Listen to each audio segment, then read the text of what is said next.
Class 8 maths chapter 2 equal triangles അഥവാ തുല്യ ത്രികോണങ്ങൾ page number 19-ലെ exercise problems ആണ് ഇന്ന് ഡിസ്കസ് ചെയ്യുന്നത്. ഫസ്റ്റ് ആൻഡ് സെക്കൻഡ് ക്വസ്റ്റ്യൻ കഴിഞ്ഞ ക്ലാസ്സിൽ ഡിസ്കസ് ചെയ്തതാണ്. ഇനി next third question, in the triangles below A B equal to Q R, B C equal to P Q and C A equal to R P. Calculate the other two angles of each triangles. ഓരോ ത്രികോണത്തിലെയും മറ്റ് രണ്ട് ആംഗിൾസിലെ ഒരു angle തന്നിട്ടുണ്ട്, ഈ രണ്ട് angles കാണാനാണ് പറഞ്ഞത്. ഓരോ ത്രികോണത്തിലെയും മറ്റ് രണ്ട് കോണുകൾ കണ്ടുപിടിക്കുക. ഒരു കോൺ ഇവിടെ തന്നിട്ടുണ്ട്, ഈ കോണും കണ്ടുപിടിക്കണം. ഓക്കെ, ഇതിൻ്റെ സൈഡ്സ് വശങ്ങളെല്ലാം ഈക്വൽ ആയതുകൊണ്ട് തന്നെ ഇതെന്താണ്, ഈക്വൽ ട്രയാങ്കിൾസ് ആണ്, തുല്യ ത്രികോണങ്ങളാണ്. ഈ ത്രികോണങ്ങളുടെ പ്രത്യേകത എന്താണ്? അതിൻ്റെ വശങ്ങളിൽ ഈക്വൽ ആയിട്ടുള്ള വശങ്ങൾക്ക് ഓപ്പോസിറ്റ് എതിരെയുള്ള കോണുകൾ എന്തായിരിക്കും? ഈക്വൽ ആയിരിക്കും. ഇവിടെ A B equal to Q R തന്നിട്ടുണ്ട്, B C equal to P Q. അപ്പോൾ ഈ രണ്ട് സൈഡ്സും ഈക്വൽ ആണെന്ന് ചോദ്യത്തിൽ തന്നിട്ടുണ്ടല്ലേ. ഈ രണ്ട് വശങ്ങളും തുല്യമാണ്, അതുകൊണ്ട് തന്നെ അതിൻ്റെ ഓപ്പോസിറ്റുള്ള ആംഗിൾസിലെ എതിർവശത്തുള്ള എതിർക്കോണുകൾ തുല്യമായിരിക്കും. അതായത് ഇതിൻ്റെ എതിർക്കോൺ എന്താണ്? ഓപ്പോസിറ്റിൽ എതിരെയുള്ള കോൺ. ഇത് രണ്ടും അഡ്ജസൻറ്റ് കോൺസ് ആണ്, അടുത്തുള്ളതാണ്. ഇതിൻ്റെ ഓപ്പോസിറ്റ് എതിരെയുള്ള കോൺ ഈ 60 ഡിഗ്രിയും അതുപോലെ ഇതിൻ്റെ ഓപ്പോസിറ്റുള്ള കോൺ എന്തായിരിക്കും? രണ്ട് തുല്യമായിരിക്കും. അപ്പോൾ ഇതിൻ്റെ ഓപ്പോസിറ്റ് 60 ഡിഗ്രി ആയതുകൊണ്ട് തന്നെ ഇതിൻ്റെ ഓപ്പോസിറ്റുള്ള ഈ ആംഗിളും എന്തായിരിക്കും? 60 ഡിഗ്രി ആയിരിക്കും. അപ്പോൾ നമുക്ക് ആംഗിൾ 6 ഈ കോൺ കിട്ടി അല്ലേ. അപ്പോൾ 6ൻ്റെ കോണളവില്ലേ ഈ ആംഗിൾ എന്താണ്? 60 ഡിഗ്രി തന്നെ ആയിരിക്കും. അപ്പോൾ ആംഗിൾ 6 നമുക്ക് കിട്ടി. നമുക്കിങ്ങനെ എഴുതാം, triangle A B C and P Q R ഈ രണ്ട് ട്രയാങ്കിളും എന്താണ്? ഈക്വൽ ട്രയാങ്കിൾസ് തുല്യ ത്രികോണങ്ങളാണ്. അതുകൊണ്ട് തന്നെ എന്താണ്? B C equal to P Q B C equal to P Q ആണ്. അതായത് angle opposite to B C is equal to angle opposite to P Q ഇതിൻ്റെ ആംഗിളിൽ ഈ സൈഡിൻ്റെ ആംഗിളും ഈ സൈഡിൻ്റെ ആംഗിളും ഓപ്പോസിറ്റുള്ള രണ്ട് ആംഗിൾസും ഈക്വൽ ആയിരിക്കും. അതായത് ബി സിയുടെ എതിർക്കോൺ ഈക്വൽ ടു പി ക്യുവിൻ്റെ എതിർക്കോൺ. അതായത് angle opposite to B C എന്താണ്? 60 degree. 60 degree equal to angle R. അതായത് ആംഗിൾ 6 നമുക്ക് 60 ഡിഗ്രി എന്ന് കിട്ടി. Next C A equal to R P എന്ന് തന്നിട്ടുണ്ട്. സി എ എന്ന് പറഞ്ഞ ഈ സൈഡ്, ആർ പി എന്ന് പറഞ്ഞ ഈ ത്രികോണത്തിൻ്റെ ഈ സൈഡുമായിട്ട് ഈക്വൽ ആണ്. ഇതിൻ്റെ രണ്ട് സൈഡ്സ് ഈ രണ്ട് വശങ്ങളാണ് തുല്യം. അതുകൊണ്ട് തന്നെ അതിൻ്റെ ഓപ്പോസിറ്റുള്ള രണ്ട് ആംഗിൾസ് തുല്യമായിരിക്കും. ഇവിടെ ഈ ത്രികോണത്തിൽ ഇതിൻ്റെ ഓപ്പോസിറ്റ് എതിർവശത്തുള്ള ആംഗിൾ എന്താണ്? 70 ഡിഗ്രി ആണ്. അതുകൊണ്ട് തന്നെ ഇതിൻ്റെ ഓപ്പോസിറ്റുള്ള ഈ ആംഗിളും ആംഗിൾ ബി എന്തായിരിക്കും? 70 ഡിഗ്രി ആണ്. അപ്പോൾ ഇതിൻ്റെ ഓപ്പോസിറ്റുള്ള ഈ ആംഗിൾ 70 ആയതുകൊണ്ട് ഇവിടെയും 70 ആണ്. അപ്പോൾ നമുക്ക് ആംഗിൾ ബി കിട്ടി. അതായത് C A equal to R P തന്നിട്ടുണ്ട്. അതായത് angle opposite to C A is equal to angle opposite to R P. C എൻ്റെ എതിർക്കോണ് എന്തിന് ഈക്വലാണ്? ആർ പിയുടെ എതിർക്കോണിന് തുല്യമാണ് രണ്ട് എതിർക്കോണുകൾ തുല്യമാണ്. അതായത് ആംഗിൾ ബി ബി എന്ന കോൺ എന്താണ്? 70 ഡിഗ്രി തന്നെയായിരിക്കും അല്ലേ. ഇവിടെ ക്യു എന്ന് പറഞ്ഞ ആംഗിൾ 70 ആയതുകൊണ്ട് തന്നെ ബി എന്ന ആംഗിൾ ഓപ്പോസിറ്റുള്ള എതിർവശത്തുള്ള ഈ ബി എന്ന ആംഗിളും 70 ഡിഗ്രി 70 ഡിഗ്രി ആയിരിക്കും. അപ്പോൾ ഈ ട്രയാങ്കിളിൽ നമുക്ക് ഇത് 60 ആണ് തന്നിട്ടുണ്ട്, ഇത് 70 കിട്ടിയില്ല. ഇതിൻ്റെ ഓപ്പോസിറ്റ് ഉള്ളതില്ല, ഈ രണ്ട് വശങ്ങൾക്ക് ഓപ്പോസിറ്റുള്ള ഈ ആംഗിളിന് തുല്യമായിരിക്കും ഈ ആംഗിളും. ഇത് 70 ഡിഗ്രി. ഇനി ആംഗിൾ സി ആണ് കാണേണ്ടത്. ഒരു ട്രയാങ്കിളിൻ്റെ രണ്ട് കോണുകൾ കിട്ടിയാൽ മൂന്നാമത്തെ കോണ് കാണാൻ എന്താണ് എളുപ്പമായി?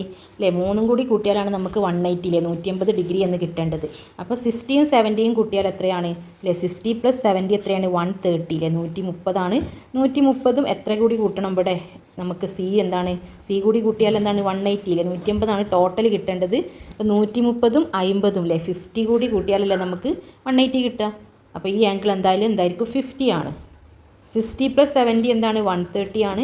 130നോട് ഒരു 50 ഒരു 50 ഡിഗ്രി കൂടി ആഡ് ചെയ്യുമ്പോഴാണ് നമുക്ക് 180 കിട്ടല്ലേ. ടോട്ടൽ എന്താണ്? ടോട്ടൽ 180 ആയിരിക്കണം ഒരു ട്രയാങ്കിൾ ഒരു ത്രികോണത്തിന് ടോട്ടൽ ആംഗിൾസ് എന്താണ് ആഡ് ചെയ്താൽ നമുക്ക് 180 എന്ന് കിട്ടണം. അതായത് sum of angles of a triangle ട്രയാങ്കിളിൻ്റെ ആംഗിൾസ് കോണുകളുടെ തുക എന്ന് പറയുന്നത് 180 ഡിഗ്രിയാണ്. In triangle A B C 60 + 70 + angle C equal to 180 degree. ഇത് മൂന്നും കൂടി കൂട്ടിയാൽ 180 കിട്ടണം. അതായത് 130 + angle C equal to 180 degree. അതിന് ആംഗിൾ സി എങ്ങനെ കാണാം? ആംഗിൾ സി 180 മൈനസ് ഈ 130 180 ആണ് ടോട്ടൽ. അതിന് ഈ ടോട്ടൽ മൈനസ് ചെയ്താൽ നമുക്ക് 50 ഡിഗ്രി എന്ന് കിട്ടി. Next A B equal to Q R ആണ് അല്ലേ. A B equal to Q R രണ്ട് സൈഡ് കാണിക്കുകയാണ്. ഈ രണ്ട് വശങ്ങൾ തുല്യമാണ്. ഇതിൻ്റെ എതിരെയുള്ള കോണുകൾ എന്തായിരിക്കും? തുല്യമായിരിക്കും. ഈ രണ്ട് വശങ്ങൾ തുല്യമാണെങ്കിൽ അതിൻ്റെ എതിരെയുള്ള കോൺ ആംഗിൾസ് എന്തായിരിക്കും? ഈക്വൽ ആയിരിക്കും.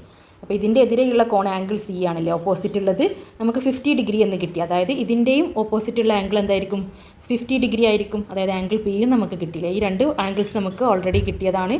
അപ്പോൾ ഈ ആംഗിൾ എന്തായിരിക്കും? ഇതിന് ഈക്വൽ ആണ്. അതായത് 50 ഡിഗ്രി ആയിരിക്കും. അതായത് A B equal to R Q angle opposite to A B equal to angle opposite to Q R. Q ആറിൻ്റെ ഓപ്പോസിറ്റിലുള്ള ആംഗിളിന് ഈക്വൽ ആയിരിക്കും. അതായത് എതിർക്കോണുകളിൽ എ ബിൻ്റെ എതിർക്കോണ് ആർ ക്യൂവിൻ്റെ എതിർക്കോണിന് തുല്യമായിരിക്കും. എ ബിൻ്റെ എതിർക്കോണ് പറഞ്ഞാൽ ആംഗിൾ സി ആണ്. Angle C equal to angle P. Angle C നമ്മൾ കണ്ടുപിടിച്ചു, എത്രയാണ്? 50 ഡിഗ്രിയാണ്. അതായത് ആംഗിൾ പി എന്താണ്? 50 ഡിഗ്രി. അതായത് ഈക്വൽ സൈഡ്സിൻ്റെ ഓപ്പോസിറ്റുള്ള ആംഗിളുകൾ, കോണുകൾ തുല്യമായിരിക്കും. എതിർക്കോണുകൾ തുല്യമായിരിക്കും. ഇവിടെ സൈഡ്സ് ഈക്വൽ ആയിട്ടുള്ളത് തന്നിട്ടുണ്ട്. അതിൻ്റെ എതിർക്കോണിലെ ഓപ്പോസിറ്റുള്ള കോണുകൾ എന്താണ്? ഈക്വൽ ആയിരിക്കും. Next 4th question. The diagonal of A ക്വാഡ്രിലാറ്റർ split it into 2 triangles as shown below. ഒരു ക്വാഡ്രിലാറ്ററിനെ ഒരു ലൈൻ എന്താണ്? സ്പ്ലിറ്റ് ചെയ്തിട്ട് 2 ട്രയാങ്കിൾ ആക്കിയിട്ടുണ്ട്. അതായത് ഒരു ചതുർഭുജം. ഇതെന്താണ്? ഒരു ചതുർഭുജമാണ്, ക്വാഡ്രിലാറ്ററലാണ്. മലയാളം മീഡിയം ക്വസ്റ്റ്യൻ എന്താണ്? ചിത്രത്തിൽ ഒരു ചതുർഭുജത്തിൻ്റെ വികർണം അതിനെ 2 ത്രികോണങ്ങളായി ഭാഗിക്കുന്നു. ഈ ചതുർഭുജത്തിൻ്റെ വികരണം എന്താണ്? ഇതിനെ 2 ത്രികോണങ്ങളാക്കിയിട്ടാണ് ബാധിക്കുന്നത്. ഈ 2 ത്രികോണങ്ങൾക്കും ഒരേ കോണുകളാണോ? എന്തുകൊണ്ട്? Does these triangles have the same angles? Why? ഈ ട്രയാങ്കിൾസ് സെയിം ആംഗിൾസ്, ഒരേ കോണുകളാണോ എന്നാണ് ചോദിച്ചത്. ഇതിൻ്റെ സൈഡ്സ് ഈക്വൽ ആണല്ലേ? ഈ സൈഡും ഈ സൈഡും ഈക്വൽ ആണ്. ഈ സൈഡും 3 ആണ്. അതുകൊണ്ട് തന്നെ സൈഡ്സ് ഈക്വൽ ആയിട്ടുള്ള ട്രയാങ്കിൾസിൻ്റെ ഓപ്പോസിറ്റുള്ള കോണുകൾ എന്തായിരിക്കും? ഈക്വൽ ആയിരിക്കും. എതിർക്കോണുകൾ തുല്യമായിരിക്കും. ഈ ട്രയാങ്കിളിൻ്റെ സൈഡ്സിൽ ഈ 4 സെൻറ്റിമീറ്റർ ഈ 4 സെൻറ്റിമീറ്ററിന് ഈക്വൽ ആണെന്ന് എഴുതാൻ വേണ്ടിയിട്ട് നമുക്ക് ABCD എന്ന് നെയിം കൊടുക്കാം. നല്ലല്ലേ? ഈ വശം ഈ സൈഡിന് ഈക്വൽ ആണെന്ന് നമുക്ക് എഴുതാൻ കഴിയുള്ളൂ. അപ്പോൾ ഈ ക്വാഡ്രിലാറ്ററിന് നമ്മൾ ABCD എന്ന് നെയിം കൊടുത്തു. പിന്നെ നമുക്ക് 2 ട്രയാങ്കിൾ ആണുള്ളത്. Triangle ABC and triangle ADC. അതിൽ AB ഈക്വൽ ടു AD അല്ലേ? ഈ 2 സൈഡല്ലേ 4 സെൻറ്റിമീറ്റർ ഉള്ളത്. അതായത് both are 4 centimetre. BC equal to CD അല്ലേ? Both are 3 centimetre. AC equal to AC അല്ലേ? Common side. 2 ട്രയാങ്കിളിൻ്റെയും കോമൺ സൈഡിൽ ABCൻ്റെ ഒരു സൈഡാണ് ACയും അതുപോലെ ADC എന്ന ട്രയാങ്കിളിൻ്റെ മൂന്നാമത്തെ സൈഡാണ് AC അല്ലേ? 2 ട്രയാങ്കിളിൻ്റെയും കോമൺ സൈഡ് അല്ലേ? അപ്പോൾ ഈ 2 സൈഡും എന്താണ്? ഈക്വലാണ്. AC അല്ലേ? ഇതിൻ്റെതും AC തന്നെയാണ്, ഇതിൻ്റെതും AC ആണ്. 2 ഒരേ സൈഡ്, ലെങ്ത് സെയിം അല്ലേ? ഈ AC എന്ന് പറഞ്ഞ സൈഡ് എന്താണ്? ഈ ലെങ്ത് എന്താണ്? ഈക്വലാണ്, സെയിം ആണ് അല്ലേ? ഈ ട്രയാങ്കിളിൻ്റെതും ആണ് ഈ AC എന്ന് പറയുന്നത്. ഈ ട്രയാങ്കിളിൻ്റെതും ഈ സൈഡ് തന്നെയാണ്. അപ്പോൾ 2 ഈക്വലാണ്. അതായത് കോമൺ സൈഡാണ്, പൊതുവായിട്ടുള്ള സൈഡാണ് AC. അതായത് AC equal to AC. So നമുക്ക് എന്ത് ചെയ്താണ്? Triangle ABC and triangle ADC are equal triangles. തുല്യ ത്രികോണങ്ങളാണെന്ന് എഴുതാം. So triangle ABC and ADC have same angles also അല്ലേ? തുല്യ ത്രികോണങ്ങളാണ്, ഈക്വൽ ട്രയാങ്കിൾസ് ആയതുകൊണ്ട് തന്നെ അതിൻ്റെ ആംഗിൾസിലെ കോണുകളും തുല്യമായിരിക്കും. അല്ലേ? ചോദിച്ചത് എന്താണ്? ഹാവ് ദി സെയിം ആംഗിൾസിലെ ഒരേ ആംഗിൾസ് ആയിരിക്കുമോ എന്നാണ് ചോദിച്ചത്. ഈക്വൽ ട്രയാങ്കിൾസ് ആയതുകൊണ്ട് തന്നെ അതിൻ്റെ ആംഗിൾസും എന്തായിരിക്കും? സെയിം ആയിരിക്കും. അതിൻ്റെ കോണുകൾ തുല്യമായിരിക്കും, തുല്യ ത്രികോണങ്ങളായതിനാൽ. Next 5th question. In the quadrilateral ABCD shown below, AB equal to AD, AB equal to AD, CB equal to CD. Calculate all the angles of the quadrilateral. ഈ ക്വാഡ്രിലാറ്ററിലെ എല്ലാ ആംഗിൾസും കാൽക്കുലേറ്റ് ചെയ്യാനാണ് പറഞ്ഞത്. 2 ആംഗിൾസ് തന്നിട്ടുണ്ട്. ചിത്രത്തിലെ ABCD എന്ന ചതുർഭുജത്തിലെ കോണുകളെല്ലാം കണക്കാക്കുക. ഈ ചതുർഭുജത്തിൻ്റെ കോണുകളെല്ലാം കണക്കാക്കാനാണ് പറഞ്ഞത്. അതായത് triangle ADC and triangle ABC, ഈ 2 ട്രയാങ്കിൾസ് ആണുള്ളത്. അതിലെന്തൊക്കെ തന്നിട്ടുണ്ട്? AD ഈക്വൽ ടു AB, അതുപോലെ CD ഈക്വൽ ടു CB, അതുപോലെ AC ഈക്വൽ ടു AC അല്ലേ? ഈ 2 സൈഡ് കോമൺ സൈഡാണ്. കോമൺ സൈഡാണ്. ഇത് 2 ഈക്വലാണ്. ഈ ട്രയാങ്കിളിൻ്റെയും സൈഡാണ്, ഈ ട്രയാങ്കിളിൻ്റെയും സൈഡാണ്. So triangle ADC and ABC are equal triangles. ഇതെന്താണ്? തുല്യ ത്രികോണങ്ങളാണ്, ഈക്വൽ ട്രയാങ്കിൾസ് ആണ്. അതിൻ്റെ സൈഡ്സ് അല്ലേ, വശങ്ങൾ എന്താണ്? തുല്യമാണ്, ഈക്വൽ ആണെന്ന് തന്നിട്ടുണ്ട്. അതുകൊണ്ട് ഇത് ഈക്വൽ ട്രയാങ്കിൾസ് ആണ്, തുല്യ ത്രികോണങ്ങളാണ്. അതായത് AD എന്ന് പറഞ്ഞ ഈ സൈഡ് ABക്ക് ഈക്വലാണ്, AB എന്ന് പറഞ്ഞ ഈ സൈഡിന് ഈക്വലാണ്. അപ്പോൾ AD ഈക്വൽ ടു AB അല്ലേ? AB ഈക്വൽ ടു AD, ഈ 2 സൈഡ് ഈക്വലാണ്. അതുകൊണ്ട് തന്നെ അതിൻ്റെ ഓപ്പോസിറ്റിലുള്ള ആംഗിൾസ് തുല്യമായിരിക്കും. എതിർക്കോണുകൾ അല്ലേ, നേരെ ഓപ്പോസിറ്റുള്ള ആംഗിൾ. ഇതിൻ്റെ ഓപ്പോസിറ്റുള്ള ആംഗിൾ തന്നിട്ടുണ്ട്, അത് തന്നെയായിരിക്കും ഇതിൻ്റെ ഓപ്പോസിറ്റ് എതിർക്കോണും. അപ്പോൾ നമുക്ക് ഈ ആംഗിൾസ്, ഈ സൈഡ് എന്താണ്? ഈ 50 ഡിഗ്രി തന്നെയായിരിക്കും ഈ സൈഡും. ആംഗിൾ ഓപ്പോസിറ്റ് ടു ADക്ക് ഓപ്പോസിറ്റുള്ള ഈ ആംഗിളും ABക്ക് ഓപ്പോസിറ്റുള്ള ഈ ആംഗിളും എതിർക്കോണുകൾ തുല്യമായിരിക്കും. അതായത് ഈ 50 ഡിഗ്രി തന്നെയായിരിക്കും ആംഗിൾ C. ABക്ക് ഓപ്പോസിറ്റുള്ള ഈ ആംഗിൾ C അല്ലേ? Angle ACD. ഈ ആംഗിൾ ACD എന്ന് പറഞ്ഞാൽ ഈ ആംഗിൾ C എന്താണ്? 50 ഡിഗ്രിയാണ്.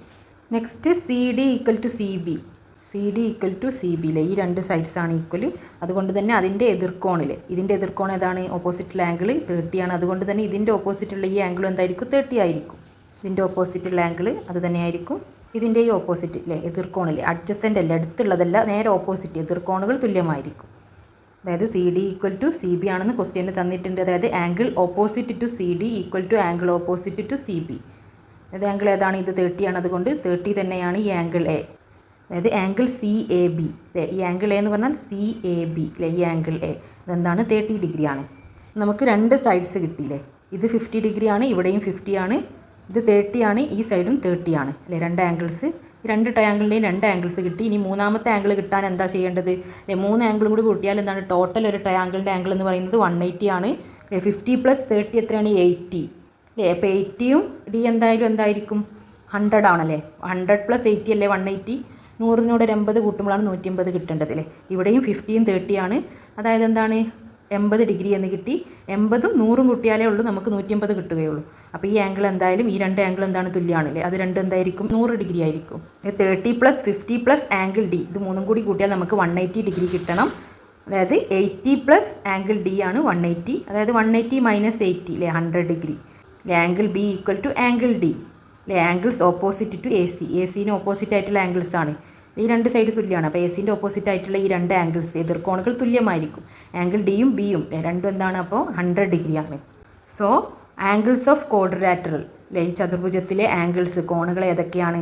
നമ്മൾ രണ്ട് ട്രയാങ്കിളിൻ്റെ കോണുകളാണ് കണ്ടുപിടിച്ചത്. ഇനി ക്വാഡ്രിലാറ്ററൽ അല്ലേ, ഈ ചതുർഭുജത്തിൻ്റെ കോണുകളാണ് ചോദിച്ചത്. അപ്പോൾ ഈ ഒരു ട്രയാങ്കിളിൻ്റെ ആംഗിൾ ഈ ഭാഗം എന്ന് പറയുന്നത് 30 ആണ്. അപ്പോൾ ഈ ടോട്ടൽ ആംഗിൾ എന്താണ്, ഇവിടെയും 30 ആണ്. 30 + 30 എത്രയാണ് 60 ഡിഗ്രിയാണ് ആംഗിൾ എ എന്ന് പറയുന്നത്. ഓക്കെ, ഇത് മൊത്തത്തിലല്ല ആംഗിൾ എ. ഇവിടെ ഈ ട്രയാങ്കിളിൻ്റെ ഈ ഒരു സൈഡിലെ ഈ ഒരു കോൺ മാത്രമാണ് 30, ഈ സൈഡ് നമുക്ക് 30 കിട്ടി. അപ്പോൾ 30 + 30 60 ഡിഗ്രി. നെക്സ്റ്റ് ആംഗിൾ ബി എന്താണ്, ആംഗിൾ ബി 100 ഡിഗ്രിയാണ്. ആംഗിൾ ഡി എന്താണ് 100 ഡിഗ്രിയാണ്. ആംഗിൾ സി എത്രയാണ് അല്ലേ, ഇതിൽ ഈ ഒരു സൈഡ് 50 ആണ്, ഇവിടെ എന്താണ് 50 ആണ്. 50യും 50യും 100 ഡിഗ്രിയാണ് ടോട്ടൽ ആംഗിൾ സി. അപ്പോൾ നമുക്ക് ഈ ഒരു ക്വാഡ്രിലാറ്ററൽ ഈ ചതുർഭുജത്തിൻ്റെ എല്ലാ കോണുകളും എല്ലാ ആംഗിൾസും കിട്ടി. പറയുന്ന കാര്യങ്ങളെല്ലാം നിങ്ങൾക്ക് മനസ്സിലാവുന്നുണ്ടെങ്കിൽ തീർച്ചയായും കമൻറ്റ് ബോക്സ് വഴി അറിയിക്കാനും വീഡിയോ ലൈക്ക് ചെയ്യാനും മറക്കല്ലേ. നെക്സ്റ്റ് പാർട്ട് വേഗം വേണമെന്നുള്ളവർ കമൻറ്റ് ബോക്സ് വഴി അറിയിക്കണേ. Thank you for watching.